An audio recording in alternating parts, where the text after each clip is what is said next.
Welcome to the Cosmics Innerspace podcast. I'm Cami K, Innerspace Surfer and Cosmic Creatrix at CamiK.com. Are you ready to launch a business, expand your cosmic consciousness, amp your intuition, or simply celebrate the everyday messiness of being human? Then the Cosmics Innerspace podcast is for you. Inside each episode, we'll demystify the mystical and provide practical magic for everyday alchemy. We honor an intuitive and spirited lifestyle that elevates and explores life's multidimensional mysteries. Eavesdrop in on conversations with artists and authors, kick-ass creatives, entrepreneurs, and everyday Innerspace surfers just like you who are diving deep and glowing up in a whole new world. Stay tuned for Innerspace best practices and sustainable business tools to help you navigate the new now. Let these stories inspire you to cultivate your curiosity, elevate your mindset, and explore your own cosmics Innerspace. Let's dive into the show. Hello. Hey, Cami K. How are you? I'm doing well. I'm glad we're having this recorded conversation. I know we've been behind the scenes talking about it, anticipating, sharing the unique blend of our energies. Of our energy, of our gifts. So I will share with the listeners. Well, one, I'm having a little cup of tea. Let me see. It's just right. Having a little cup of tea during our chat. But Tifin and I met, was it like 05 or 06? Somewhere. 06. Yeah. 06. We were in a 1-year coaching container with life coach Mary. She's still doing her thing. I see her on Facebook every now and then, and she's an inner peace coach. But really, we followed the kind of guide, sort of, I'll say curriculum, but it wasn't even really like a curriculum. But we followed the chapters in her book. And she had 12 chapters in the book. And so we were in a 1-year program, and each month we went through a different chapter in a book. It's so interesting. And you and I have connected a couple times recently, but we haven't talked about this much. And I'm curious how it is for you. For me, the piece that still stands so strong from that really helped set such a great solid foundation for just my life is the compounded daily interest piece. Because I don't know that I'd already gone through, I think, my coach training, or I was in tandem going through my Coach You Coach training when I was in that. And there was a section in the book about like, if you do yoga every day, or if you meditate every day on the daily, it's not like your life is necessarily so different. But if you meditate daily, a year, 5 years, 10 years, your brain's going to look totally different. Same with ice cream. If you eat that ice cream and indulge today, it's fine. A year, 5 years, 10 years of eating ice cream daily, the effects will be compounded. Right. Yeah. Right. So I'm curious if there's anything from those initial... I think the whole, the overall umbrella of Mary's book was it was inner peace and success. Yes. And that message of blending the doing pieces, how we get into action, what we're doing, what we're going for out in the world. And then that inner piece, what's our state of being? How are we listening to ourselves? Yes. Responding to and caring for ourselves in our inner space. And that has long been this, balancing of inner and outer, doing and being, that is really, has been a theme for me throughout. And, lots of ways to talk about that, but. Yeah. Well, and so we're going to have a juicy conversation about astrology, which is outer for inner, right? Like looking to the stars to support and nurture our inner space. And what I'm building, right, is all about the inner space and inner space best practices, because I feel like I've had those gifts of being in coaching programs, obviously reading a ton of books and listening to the podcasts and workshops and all the things, but it's an inside job, right? I feel like, it's success. Absolutely an inside job. And we have all these amazing, phenomenal tools at our disposal.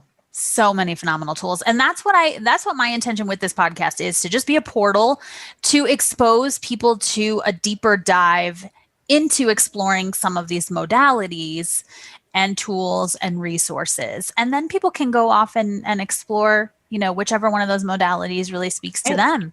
So I'm super excited to get into our astro conversation. So that just gives people a little bit of background of how we know each other. And I think we lost touch for years, but the power of Facebook and social media, right? We just found our way back to each other again. We're like, what are you up to? What are you up to? Let's have a chat. So I love that we were able to reconnect and rekindle. Yes.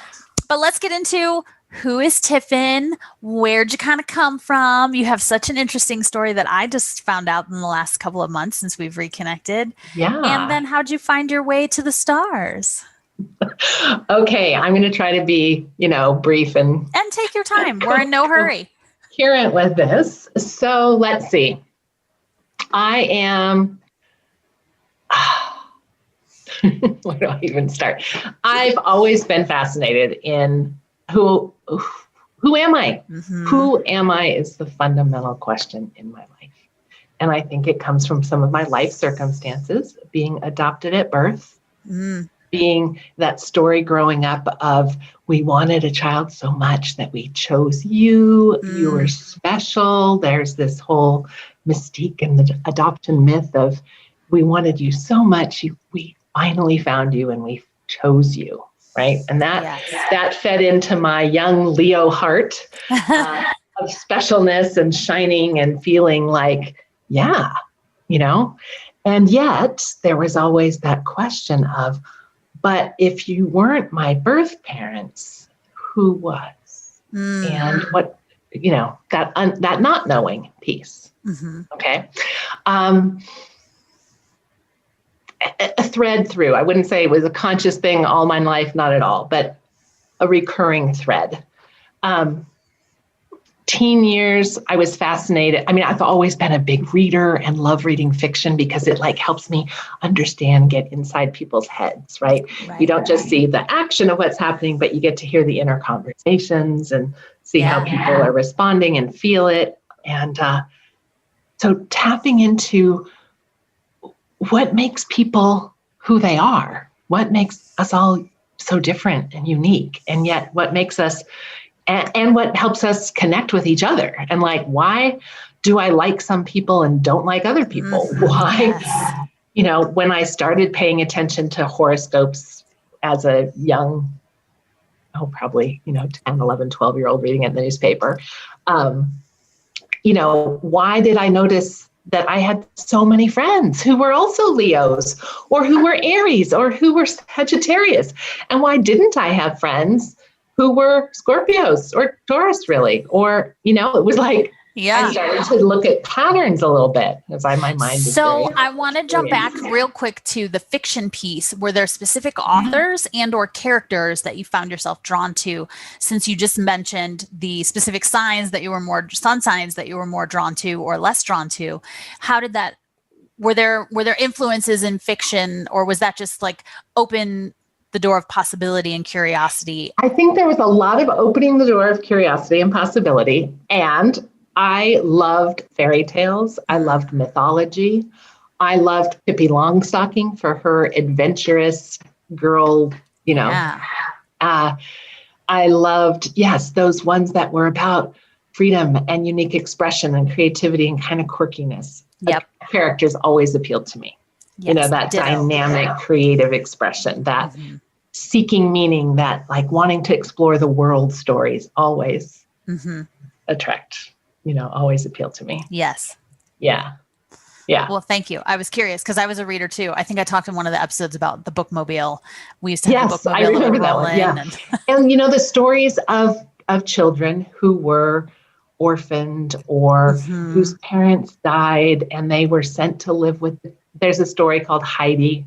She was sent to live with her grandfather on this mountain in Switzerland or Austria or somewhere. And, so finding a connection of, there's someone like me who has parents, but they're missing, or there are other parents somewhere. Right. And so that sort of longing to understand where I came from. Right. So I do also have an adventurous, freedom loving, curious nature and have been a self-propelled traveler. An explorer, yes. Explorer, right? I took a year off after my first year in college and traveled the US by myself in my little Geo Metro. I didn't know that. Where did you go to college and what did you study? I started college at UC Davis, University of California, and finished at UC Santa Cruz. After I did the year off, I transferred. And I double majored in psychology and economics. Ooh, interesting combo. Interesting combo. I took a lot of French. I took a lot of women's studies. And it all kind of came together. Yeah. It sounded like you either on your own or someone may have influenced you in taking things that you were interested in, not just things to get a job, right? Like it sounds like you did. Well, it was more like that. And it was more a sense of not having guidance and mentors in my life. A very much a fend for myself experience of college, I would say. And I was encouraged to take things that were interesting, and I kept changing my mind. That also is how my mind works. Yes. And like I kept telling UC Davis, like, oh, now I started as a chemistry major, pre-med, and then biology. And I was, finding new things all the time. And they finally said, you don't have to file the paperwork to change your major every time. Like, let us know when you're a junior what you decided. Where did the passion for economics come from? Well, when I transferred to UC Santa Cruz, the way the transfer credits worked, I pretty much was close to finishing the psychology major. And I just was taking classes for interest since, and I had great economics professors and really interesting political economy, macro level. How does the world work on that level was interesting. But I think I was also operating out of that distortion of valuing something more serious. And psychology, the feedback I was getting about a psych major was, that can't get a job. Can't get, and the job message, but the job message didn't really get through to me. I think there's a bit of a thick skull with that or something. But the practicality of it or the seriousness of it. And so I think that played into it for me, Cami. Really, I do. And I think, now that I've been studying astrology and working with my chart for so long, it makes sense to me. My soul's path started out with that, mastery around accomplishment and achievement and systems and making it real. And my soul is being called towards emotional sensitivity and perception and responsiveness and being more in the emotional, energetic realm. And so in my youth, I was that high achieving student. I was that I have to make it serious and look good. One major's not enough. I'd better have two. I'd better get honors while I'm at it and graduate Pi Beta Kappa and all that stuff, and with the lens of astrology, kind of seeing that play out.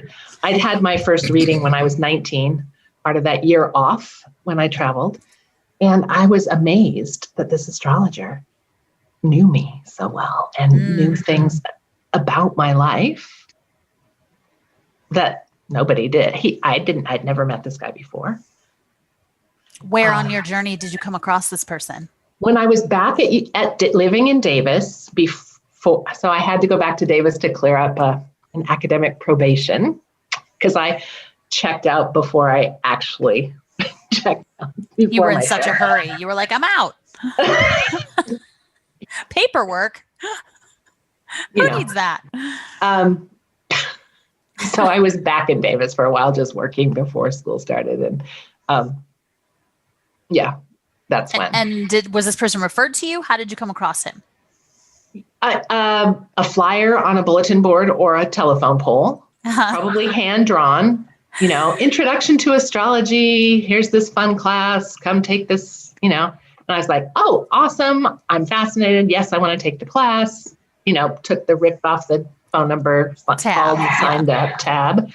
And then, when right before the class was supposed to start, he called me and said, well, actually, you're the only person who signed up, so I'm not going to teach the class that way.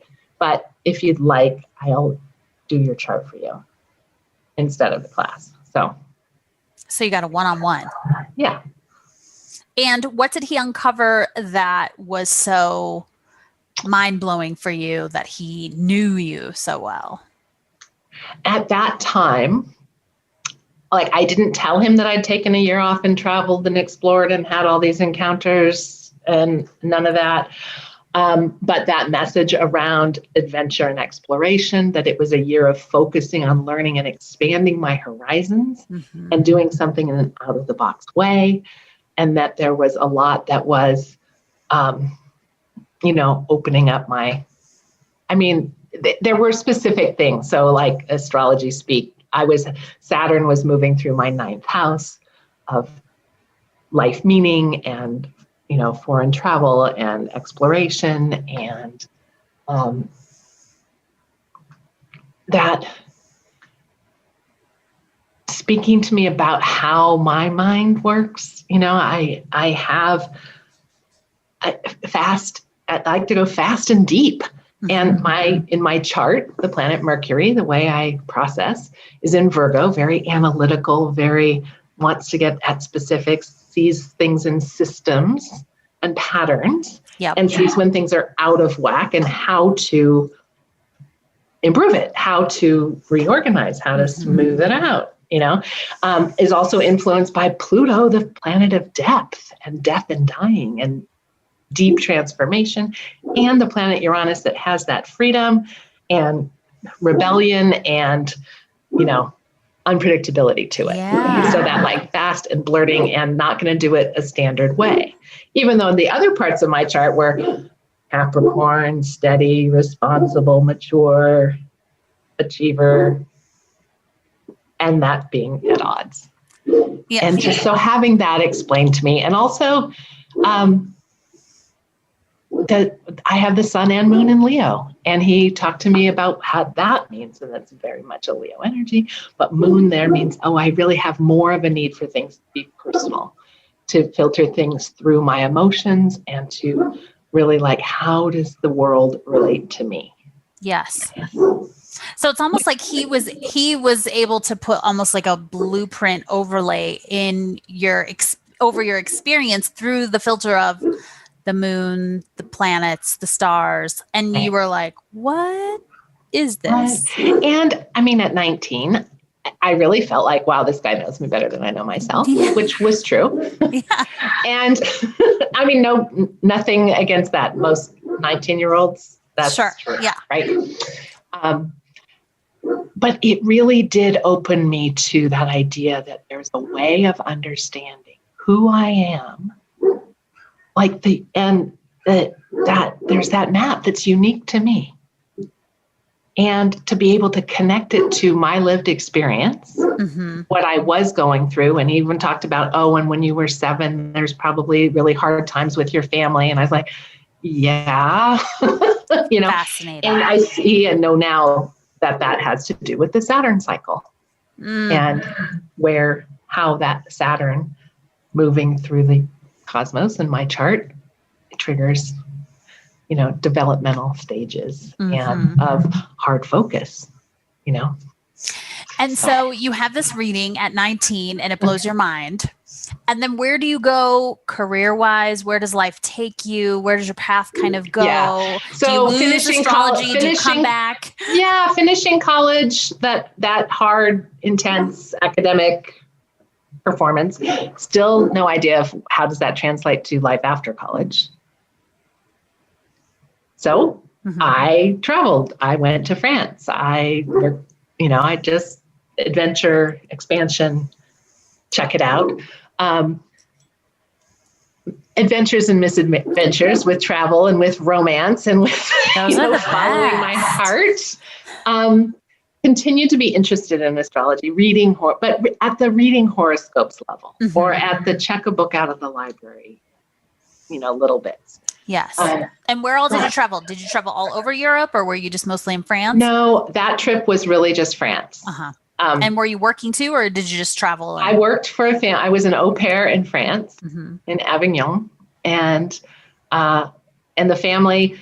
He was a lawyer. She was a psychologist. They had teenage kids and this 4-year-old who I was mostly there to support. And so there were 4 people, and I, could really practice my French. And that's so cool. It's interesting because you and I are similar age, and at that point, it's so weird because I was so curious about other cultures, and yet international travel wasn't really on my radar. My best friend took a month after graduation and backpacked around Europe with another friend of hers. I went to school. I went to a small private college. Shout out to Lindenwood. In Missouri, and we had kids from all over the world that played sports. We had lots of sports, and there were lots of athletes from all over. And so I was exposed to tons of cultures, but it wasn't like a thing in my mind to go, oh, I can do this. This is something I can do, or I need to go do this at this point. Like for me, it was all like, oh, I got to get a job because my student loans are coming to kick in 6 months. Like that's where I was at that same time. So I'm so envious of people like you who were able to go, I'm gonna go do this thing, and oh yeah, I'll get a job and make money while I'm there too. Like, right, I'll figure it out somehow. Yes. Right. Yeah. So and there's a lot of that in my nature. There's a lot of that spontaneity that I'll figure it out somehow. I'm going to trust the flow. And I think that is a lot of my soul lesson is that, which is different from how other people are designed. Yes. You know? Work-wise and all, following my nose, following my heart. What feels like the absence of guidance, I have to say, because nobody was saying, what are you going to do for work? Or have you thought about an internship or any kind of, I knew school. I had been good at school. I loved kids since I was 11, I babysat. And in high school, I had kind of a babysitting empire where I, worked for as many families as I could and did group babysitting, like summer camp things so that I could, maximize my, and have fun with it. Business savvy. I was always an entrepreneur from the time I was 7 and had my recycling business. When they first had recycling centers in Berkeley, I went around the neighborhood with my wagon and collected newspapers and glass. And my parents were willing to drive me to the recycle center for a fee. They taught me you're in business, but you have to pay for your own materials and your own costs. And this is it. And, lemonade stands and cookie sales, and things like that. All the things. So I knew school, and I had been a tutor and started a tutoring mentoring program at the high school and a freshman orientation program, like that kind of leadership stuff really. It was like, oh, well, I should teach.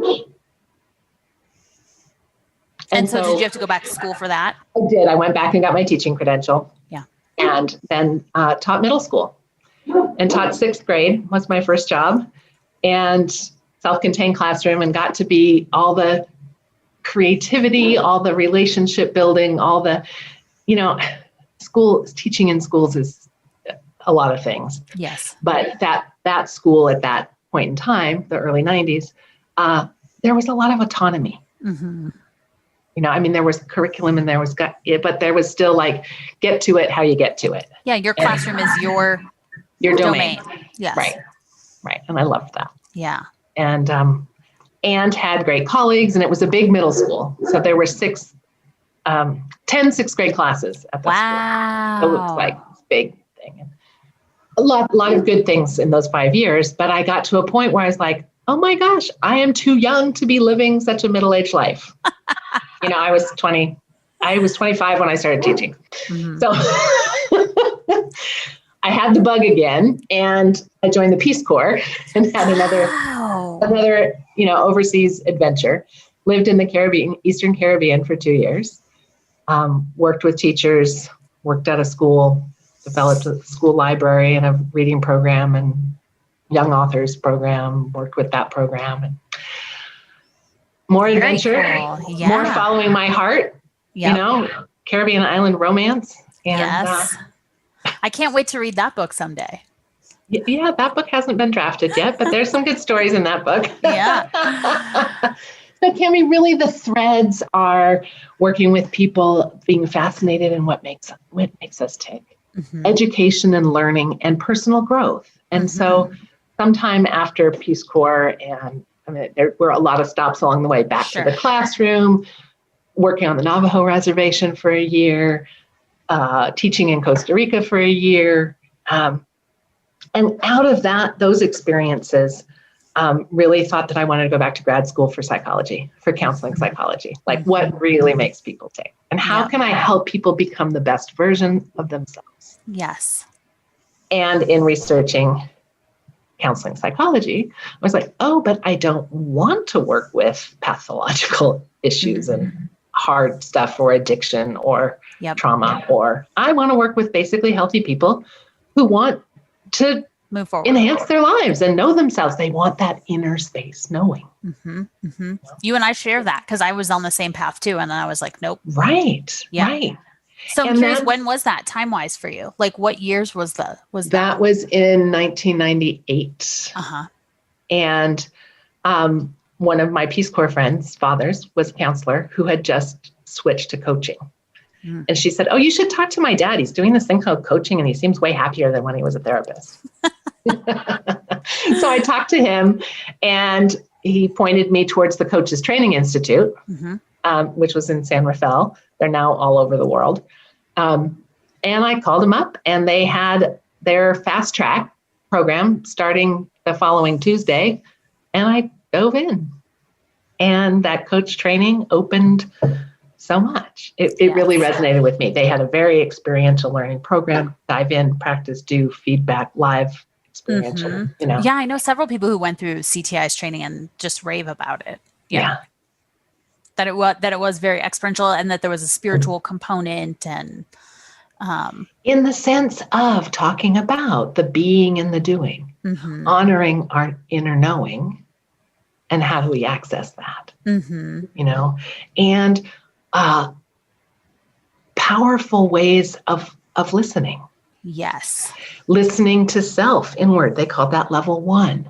Level 2, listening to another person like you and I are doing. I'm over there with you. What are you saying? What's your essence? How are we relating? That's words and not words. And then this concept of listening to the field. What's our environment is talking to us all the time. Yes. Right?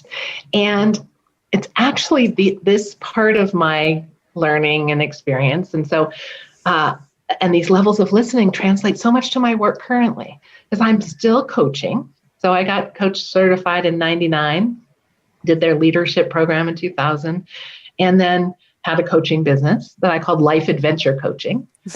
Appropriate. Which appropriate. It felt to me like it is, all of our lives are like the hero's journey, and Choose Your Own Adventure books, and love those. You are the protagonist in your story. I remember we had a powerful conversation about enchantment and story, and like centering ourselves in our own life.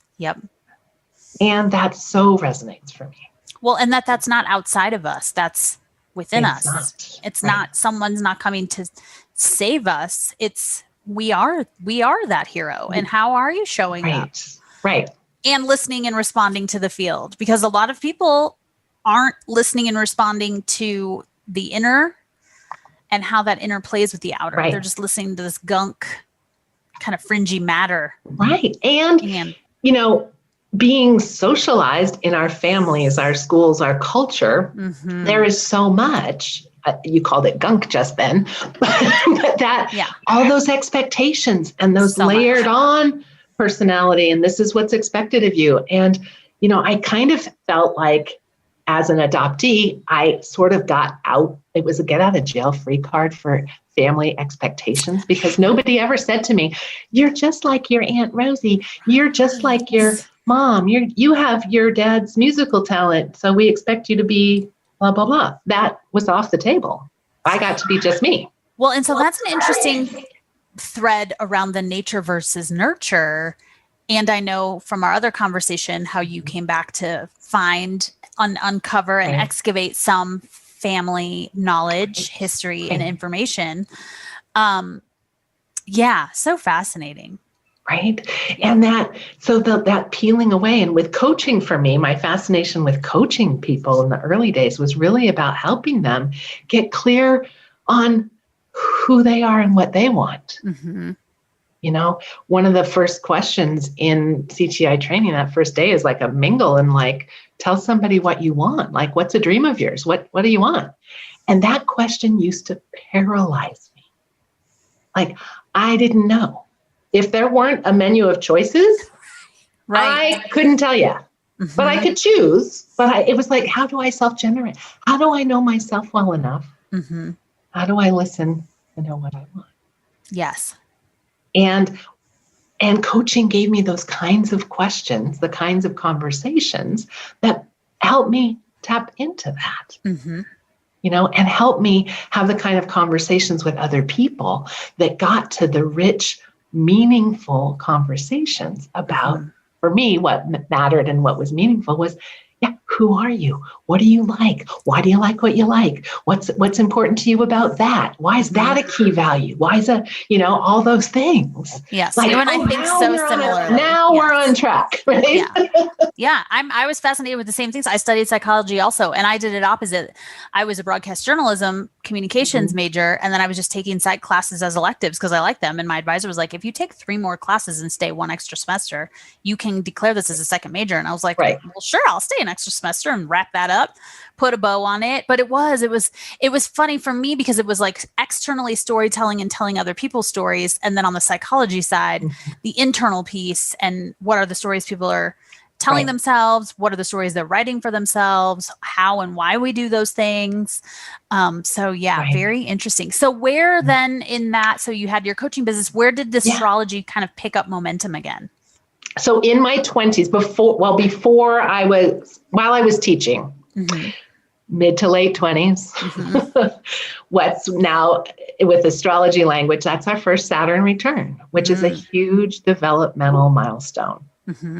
We, in our culture, tend to associate it with how people freak out right before they turn 30, of like, oh my gosh, I'm 30. I'm supposed to be a real functioning adult by now. Oh my gosh, am I doing the work that I'm supposed to be doing? Have I found a partner? Have I had kids if I want to be a parent? Like, all of those questions are so up, and we're so attached to like, does it look good? Do I look like I'm a functioning adult? Yes. External validation. Yes. Confronting that external validation. And I started seeing a counselor. I was also super stressed as a teacher, and there was family stuff going on. And anyway, this wonderful counselor was also an astrologer. And he helped me with the counseling through the lens of astrology. So it felt so personalized. And he would share from my chart as well. Love that. And I feel I just felt like that was such deep, rich work. It's such a personal, customized lens. Yeah. And so was that a catalyst for you to study more? I want to know more about what is Saturn. So more personal reading and diving in. And then pause, like got away from that, all the Peace Corps stuff and the Navajo reservation stuff and Costa Rica stuff, and astrology was kind of back burner.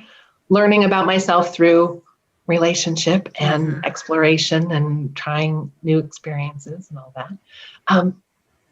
But with the coaching, coming back to, what am I interested in? What are my top values? How do I orient my life around my values? What matters to me? Yep. And so much of coaching is like, let's be aware of that, and like question the assumptions and the expectations, the cultural, the familial, all that. Like, is this really what you like doing, or is that what you think you should be doing? Yes. Peeling those onions. Well, and that stuff goes deep, right? It goes really deep. Those family claws can get in there, and some people are never able to extract themselves out of it, Right. I mean, yeah. Right. And some people don't need to, because they're actually, they are aligned to the way their families have raised them, and that they are, and so when I started, there's so many, I was coaching business, back to the classroom, coaching business, back to the classroom for a lot. So you were dipping in and out of. Dipping in and out, right?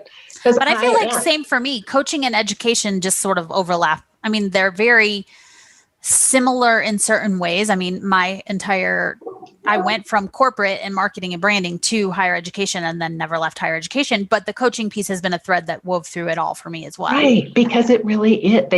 To me, they really are connected. And it's at the root of it, it's about wanting to help people evolve and advance into their highest, most actualized self, whether it's through classes in the classroom one-on-one with them, or in my case, it was higher education and helping to advise and or teach, whichever role I was playing from year to year. Exactly. And that is what I really think all of this is about, is that we're all after that self-actualization at some level in Maslow's hierarchy of needs. Sure. I mean, there's so many different conversations we can have with that of like, well, self-actualization, if you've got not your security needs met, like that's not happening. But coaching and education help all levels of that. Right. I believe. And so they made sense to me. Also, I'm a teacher at heart. And I love group process. I love group work. And so whether that's in schools and classrooms, in outdoor ed experiential, I led ropes courses for years and did outward bound instructor training and worked with outward bound for a while and things like that. And now I have my one-on-one clients with the coaching and astrology, but I also have small groups that I lead, and I love teaching and speaking. And so, in the before times when we could do things in person, I loved, public speaking and attending conferences and leading sessions or being a keynote and setting the tone for the conference of like, hey, we're all here for this purpose and we're all bringing our unique inner universe, our unique who we are. We're going to be interacting with each other and all that uniqueness. And we're all here in this shared field, and like, well, what is that? And using some of the astrology to like help people understand like, oh, well, and look at this. This is how the universe is supporting us in what we're here to do together. And a fun way to think about that and access it, help people tune in another way to the energy and to their own intentions and their own desires. So what is it about astrology and teaching people astrology? What are some of the specifics within that you're like, oh, I can't wait to share XYZ because when we get there, they get to experience this. What are some specific parts of the astrology that you love sharing and teaching and having your clients or groups experience as they begin to learn and dive deeper into that? Yeah. So part of what I love about it is that it is multi-dimensional. Like there are a lot of parts, there's a lot of moving parts. Like, we can study the planets and the meaning of the planets and the energies they hold and the signs of the zodiac. And is that barking bothering you? I mean, I can hear it, but it's okay. Yeah. He has a lot to say. He's my dog. Yeah, I think mine were out in the back just now barking too. So okay, maybe it's just an energy thing. It is.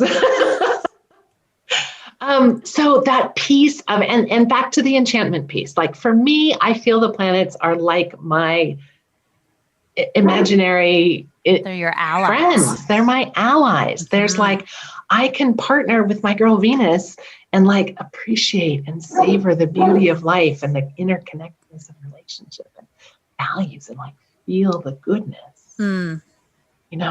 I can partner with Mars to get my mojo up and my vitality and to get into action and to like drive, go, I can call in that freedom loving rebel maverick energy.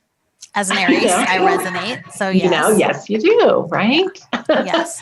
And I love sharing that, introducing people to that idea and seeing that, as a teacher that, they talk about it as the light bulbs going off, people making those personal connections. If we don't, have to talk, there's a lot of jargon with astrology and a lot of specific stuff, but to see people, almost everyone I've taught can relate to that idea of part of me feels this, part of me feels that. Right. Part of me operates like this, another part of me, and feeling a sense of either internal alignment or internal struggle, confrontation, like there's always an internal, something's got to compromise, like, Mm-hmm. you know. And almost everyone relates to that sense. And astrology gives us a language, a symbolic language to talk about that. Well, that's the part I love too, because the filter or the translation technique for me is definitely symbols and signs. And so a lot of nature, lots of animal symbols, words, phrases, music, lots of imagery. Tarot speaks to me on the visual level, but I'm not by any means able to, I don't know all of the cards and all of the symbols, but I do have an intuitive feel about them when I see them because of the visuals. I mean, it's a visual little archetype in a story. Well, and Cami, as you know, we have done a reading of your chart, and the parts of you do your perception, the planet of perception, Mercury.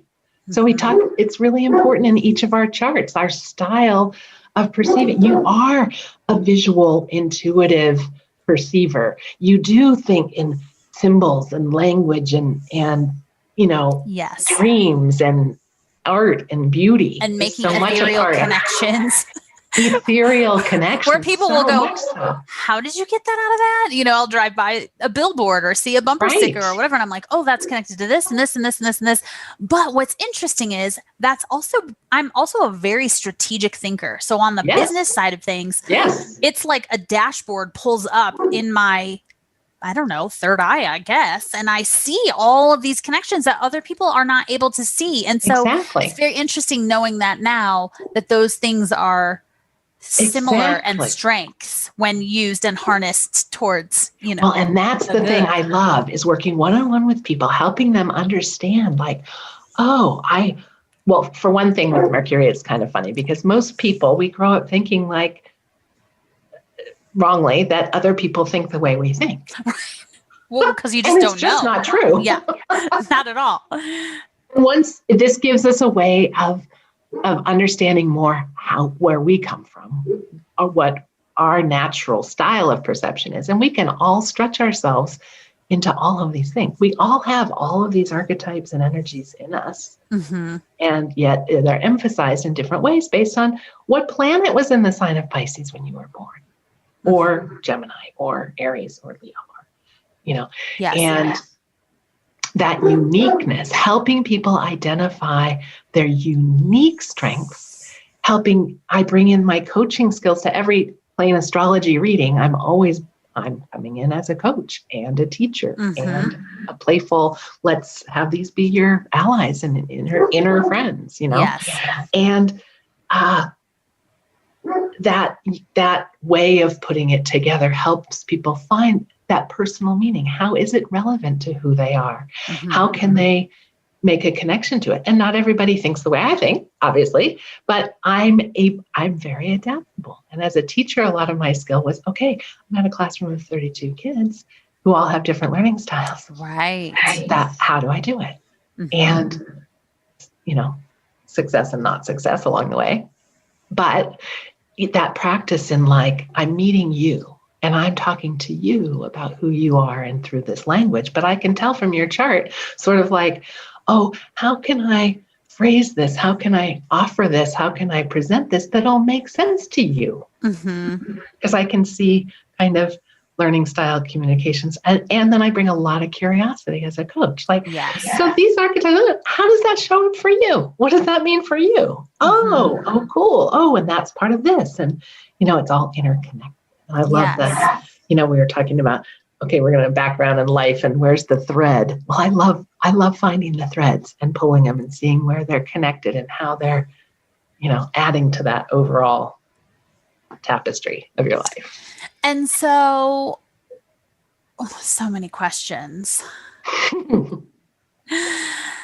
How does so for your clients, we'll say, or people who are interested in, maybe they've never had a reading, maybe had a reading years ago, but how are they able to use astrology more to empower them, whatever the thing is that they want to kind of look at through the lens of, right? Sure. Relationships or work or creative project or endeavor, or maybe they're starting a business.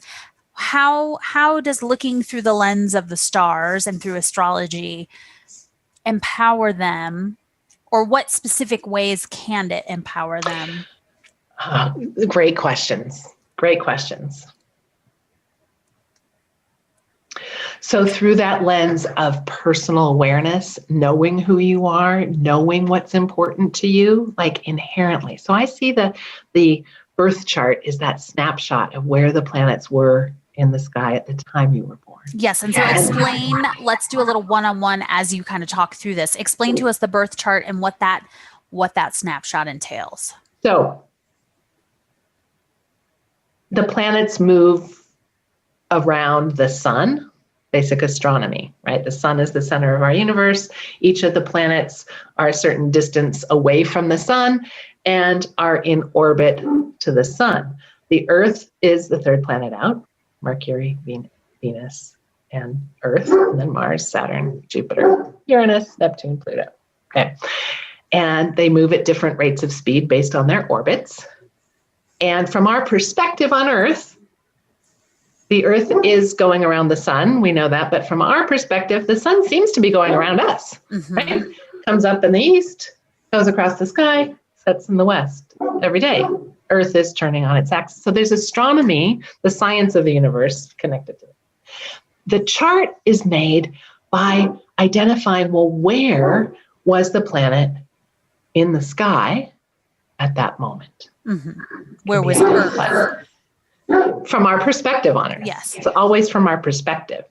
So this birth chart is that snapshot based on the time and place where you were born on Earth, where in the sky was the sun, was the moon, was Venus, Mars, all the planets. Right. So that's a static picture. That is like the blueprint of your soul, of your soul's journey, of the potentials in your life. Okay. Kind of like the DNA in our cells is the blueprint for our physical body. And many would say family traits and ancestral trauma and, carries that blueprint for who we are on a physical level. Yes. The birth chart is like that for who we are. Right.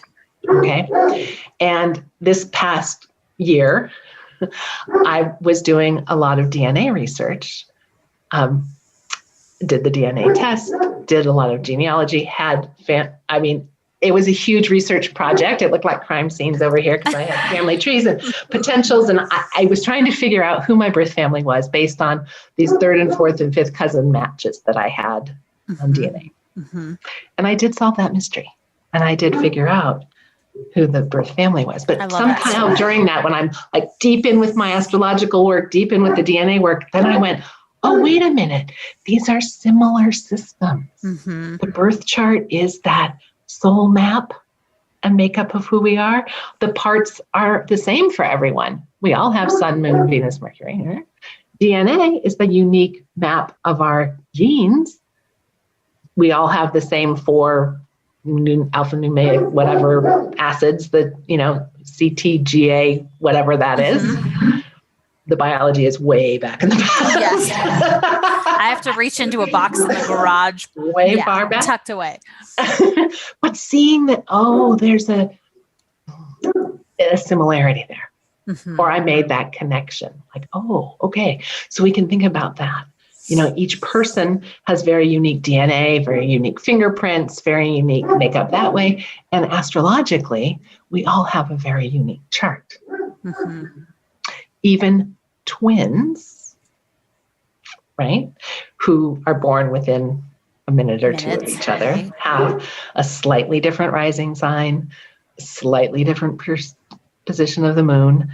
But then we also, in both systems, need to remember that we have free will. Yes. We have our experiences and our relationships and other influences. And so even twins who have, are identical biologically, genetically, they're still different people with free will and different influences in their lives and their choices and actions. Back to your, the compounded interest of our choices, right?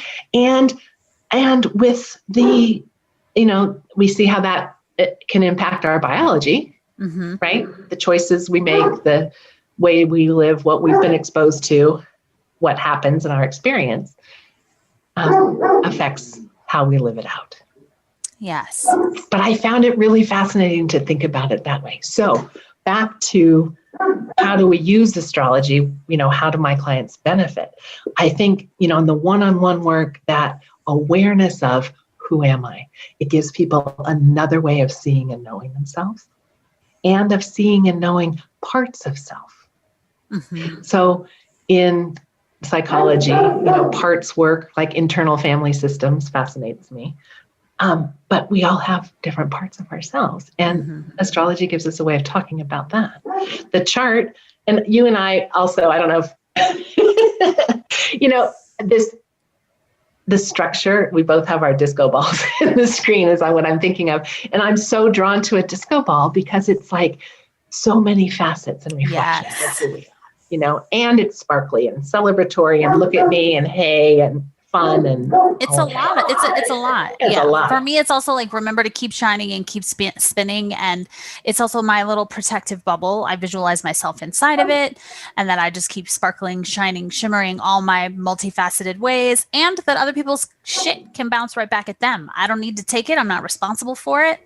I heard I've been listening to this amazing affirmation music, and in one of her songs, her name is Tony Jones, by the way, and I am going to get her on this podcast. I'll just plant that little seed out there right now. In one of her, which one is it? It might be one of her money affirmation ones. It's something like, I'm not responsible for other people's trigger something, right? Like, it's not, you're responsible for what comes out of your mouth, your being, your work, your energy, but you're not responsible how that is for someone else. Because like what you're saying, everyone's perceiving all of these things differently. Right. People listening to this conversation are going to hear different things are going to resonate, click, spark an idea, a thought, all the things. Right. So that's, but that self-knowledge of who am I, combined with, ways of knowing who am I, ways of talking about that, right? And that self-empowerment of like, okay, I am these things and these things matter to me. I'm responsible for my life. Mm-hmm. I'm going to work with the parts of me that are strengths. I'm going to learn how to work with the parts of me that are challenging.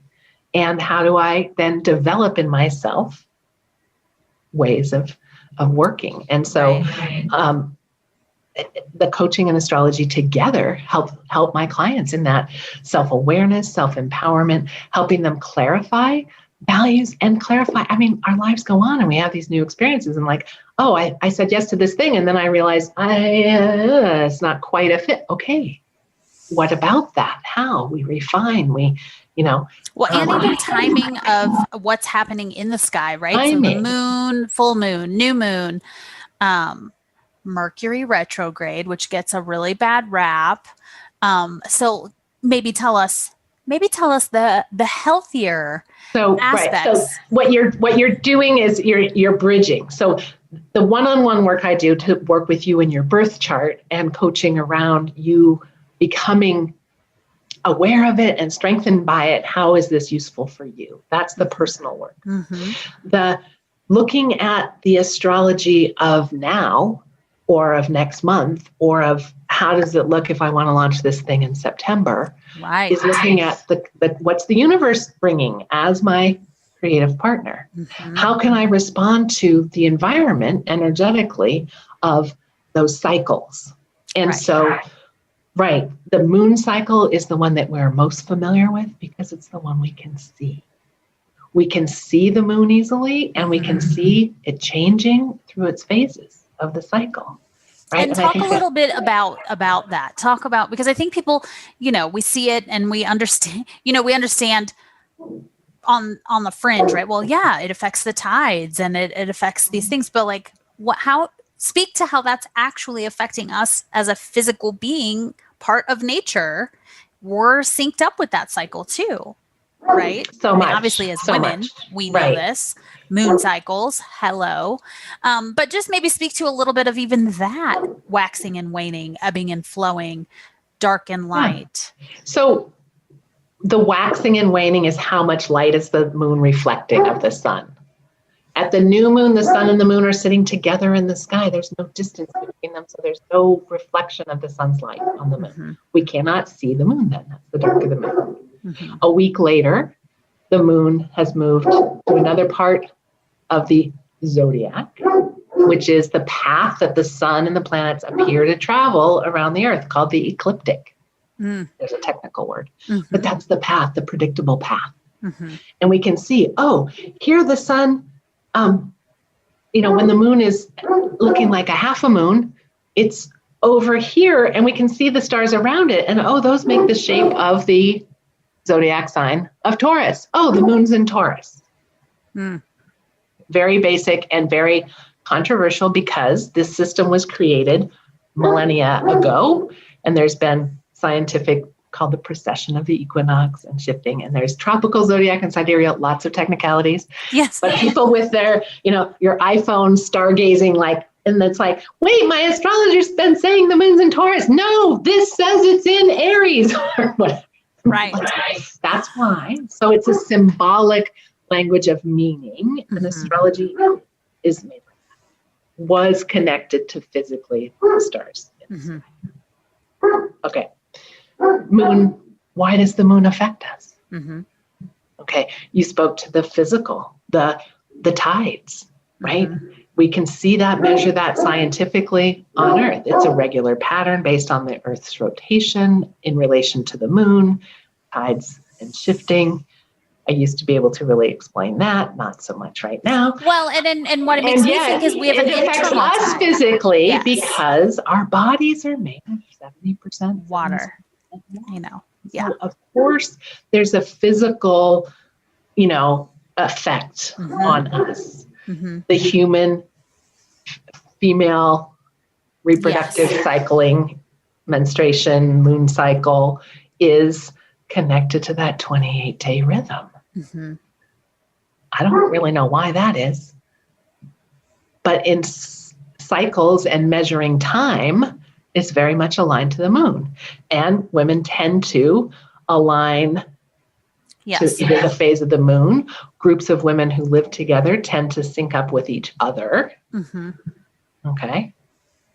Well, and even just being aware of my own rhythms, full moon and new moon. I know in one of our conversations previously, I was talking about I'm noticing now, there's all the chatter about full moon, right? Full moon gets all the attention about, ER visits go up and people just start acting crazy and cagey and pent up and popping off.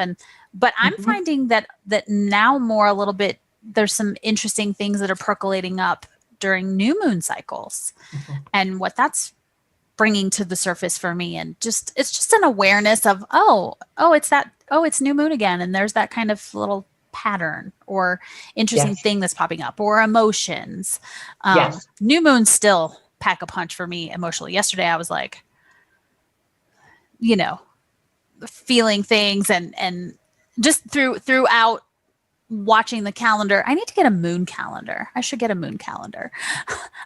But sometimes a little bit before or a little bit after too, I feel things. It's not necessarily just this day. It's there's right. And because before, of the moon moving through the zodiac, we feel the phase of the moon collectively. That's the collective astrology. Mm-hmm. But then we each respond to the moon's movement through the zodiac and through our own chart.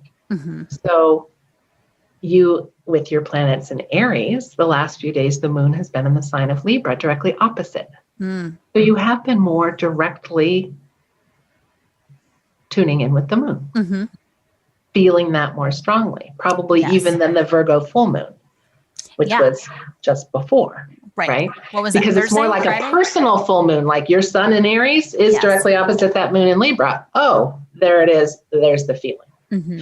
So there's been a lot more awareness of moon phases, working with moon phases over and a lot more. I mean, astrology is just booming as far as, common cultural interest and, with the advent of the internet and podcasts and YouTube videos and websites. And there's so much more in our collective awareness. And it's relatively easy to track. and feel into. And that's where it's like, oh, we can relate to the moon because we can see it. We can watch the change. We can feel it's the moon symbolically is about our emotional self and our needs. And so, and the light on the moon is reflected from the sun, which represents our conscious awareness. And in our birth charts, our consciousness, our self, that identity energy.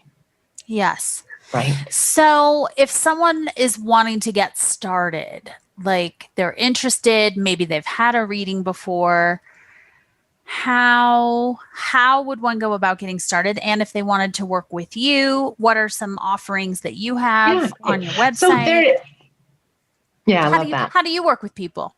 I work with people several different ways, like that one-on-one, exploring your birth chart, getting really to know the personal makeup of your chart. Do that through a reading or through a 6-week intensive that I offer, where it's really all about you and your chart and really having you know all the ins and outs of you. And we do some life timeline there, like, okay, so this is Saturn is this energy and this influence, and this is how it may have shown up when it was at its quarter phase with itself, when it was at its opposition phase with itself, when you're at your Saturn return, if you've gotten there yet, kind of thing. So really to know the personal.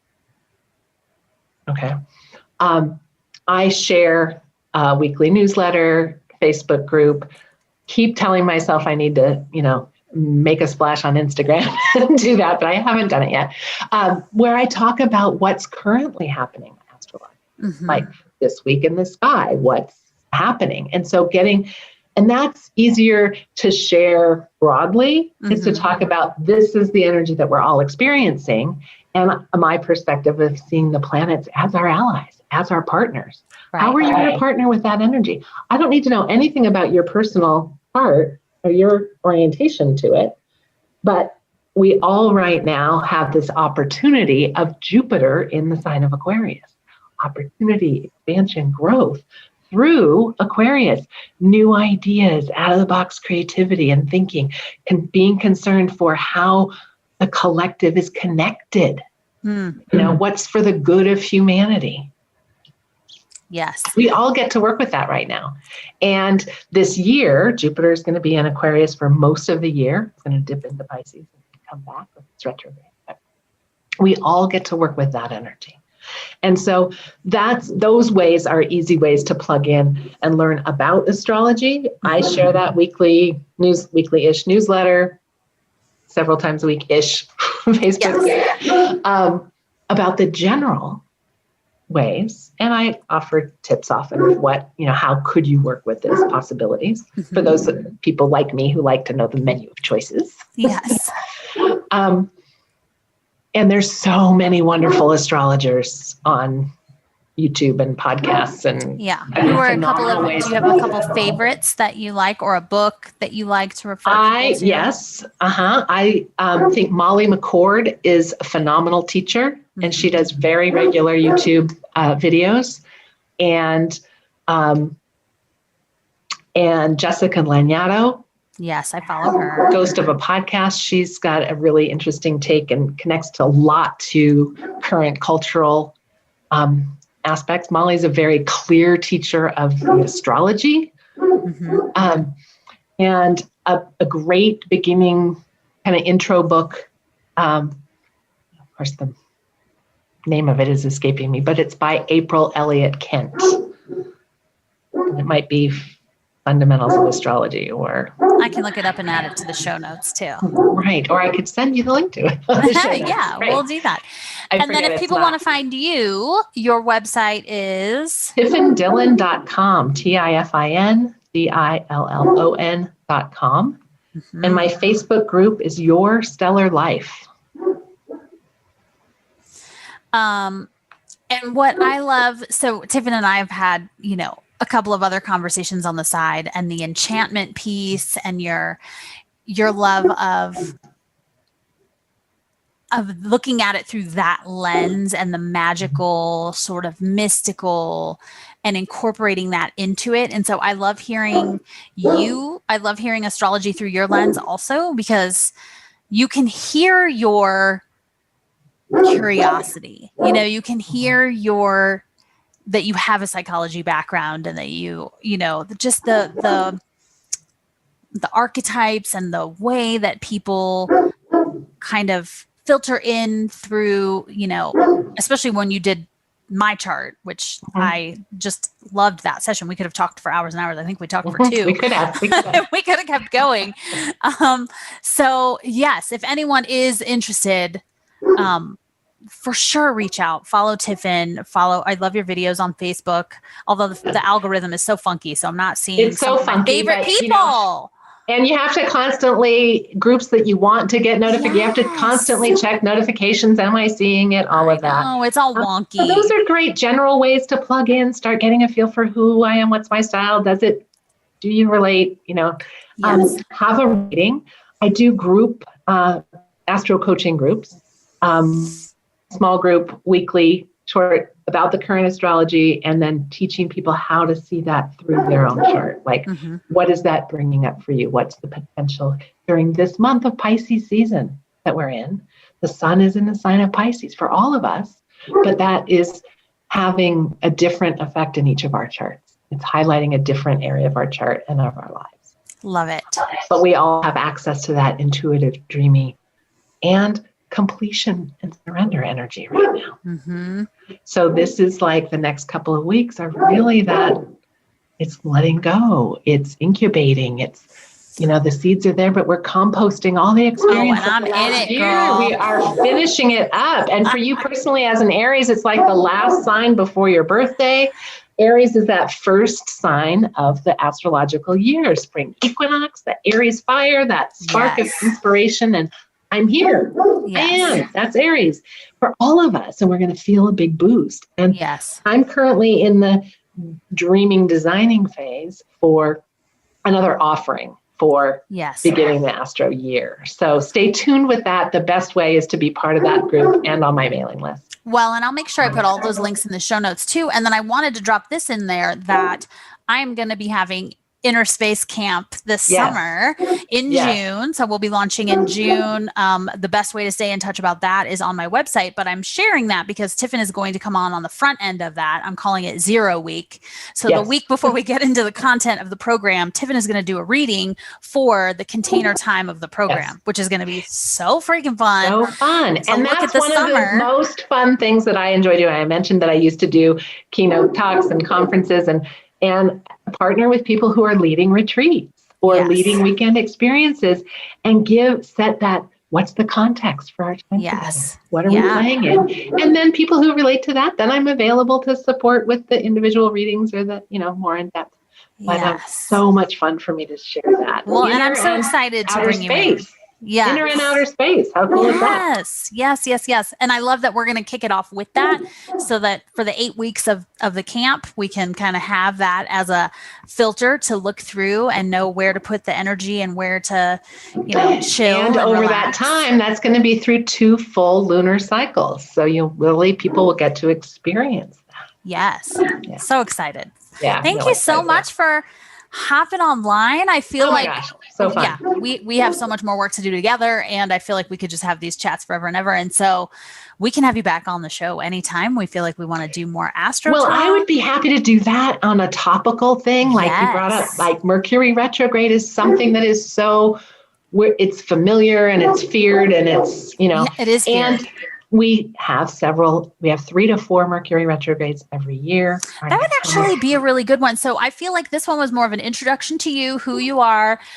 You're one of our soul-centric business spotlights. And then we could do a demystify the mystical on Mercury retrograde because there's so much there to unpack. There's so much there. It gets such a bad rap, doesn't it? I know. Poor Mercury retrograde. I know. I'm actually I've learned a lot about the positive aspects of it. And it's funny, though, for me to watch people who are not at all in the conversation of astrology in any way, shape, or form, but you still see them. Like, I'll see people post on social media or whatever, right? Like, oh, my car broke down, my battery died, my laptop crashed, my phone won't work. There's some all my clients are rescheduling their appointments. Yeah. And I'm like, oh, my old friend from 4th grade showed up. Popped back up. Yes. So it's really funny.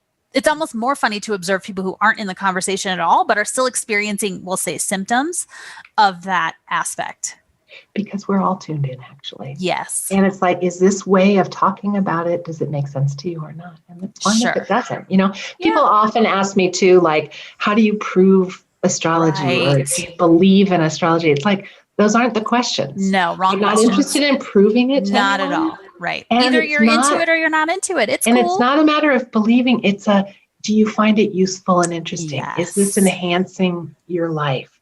Does this help you know yourself better? Does it help you have compassion and empathy and understanding for other people? Yes. Does it help you live? And this question is so rich for me this last year. Does it help you live in a cyclically aligned way? Because I think when we're aligned with our own nature and the cycles of energy, life is easier. We're in the flow. Yes, we're in the flow. Absolutely.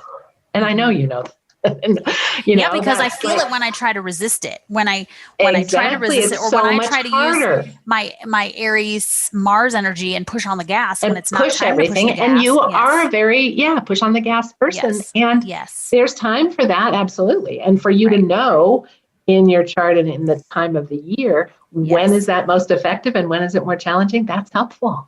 Well, it's also helpful in dealing with other people, right? If the collective is not in a space for that and you're pushing in a group project, at work, with a partner, whatever, right? At the bank, at the grocery store, you're going to feel that resistance because collectively we're not in a push phase, right? So if you're trying to like bulldoze your way through something, just because you're in that energetic space doesn't mean everybody else is going to respond to that. So that's what I love also about the collective type readings and beyond a horoscope situation, right? I think sometimes people think, oh, it can be whatever. That's cool. Then it's not for you. But if this speaks to people and they want to dive deeper into this, we want people to know that Tifin is a resource. Yeah. And I often talk about the like knowing the current astrology in that context is like a weather report. Definitely. It helps us to know, is it going to be pouring down rain today? I will dress appropriately or bring my umbrella. Or if I know that Mercury is retrograde, I'm going to pay more attention to the details. Yes. I'm going to, check my machines and make sure and your communication, right? Like I learned so much. I'm going to be more spacious with communication. Yes. I'm going to double check like you did this morning. Hey, you still up for our interview? I'm feeling it. Are you feeling it? Yeah, we're good. And then I was like, yeah, good. Okay. I need the Zoom link. Okay. Yeah. I'm good, but I don't know how to get there because I don't have the link. Those kinds of details are things that are they're more emphasized. Yes. So good. Okay. So good. Thank you for sharing just the tip of the iceberg of all that is that is all that is astrology. Yeah, I feel like, we're definitely going to bring you in for Innerspace Camp this summer. And then I think we should do a deep dive into Mercury retrograde. But also if some listeners out there are interested in other aspects of astrology that they'd like us to go what I'm thinking about is like what brings people to me. Yeah. And you're right. Questions of relationship, of work and purpose, of timing of things. And I'm not a predictive astrologer, so I'm not so much with the specifics on timing. Some astrologers are.